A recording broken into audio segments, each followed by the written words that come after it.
موعد مباراة ريال مدريد وليفربول في الجولة الرابعة من دوري أبطال أوروبا. بس قبل أي حاجة، لو أنت مهتم بأخبار ريال مدريد ونادي ليفربول اعمل اشتراك دلوقتي في القناة عشان يوصل ليك كل جديد. ريال مدريد دخل الجولة الرابعة من دوري أبطال أوروبا وهو في قمة الفورمة بعد ما اكتسح فالنسيا برباعية نظيفة في الليجا. مبابي بدأ المهرجان من ركلة جزاء في الدقيقة 19 ورجع بعدها وسجل الثاني بطريقة خرافية في الدقيقة 31، وقبل نهاية الشوط الأول بلينجهام بيسجل الثالث.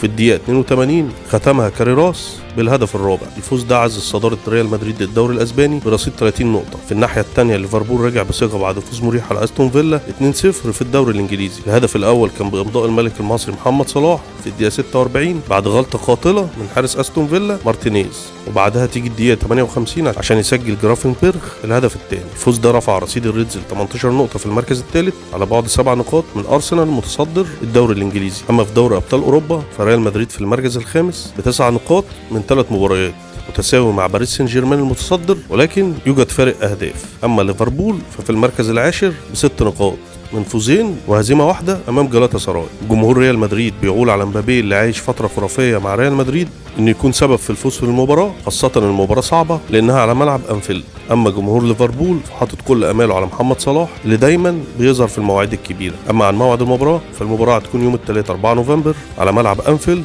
الساعه 10 مساء بتوقيت مصر و11 بتوقيت السعوديه. كده وصلنا للنهايه. لو انت مهتم باخبار نادي ليفربول وريال مدريد اعمل اشتراك دلوقتي في القناه عشان يوصل ليك كل جديد. كان معكم حسن سعيد.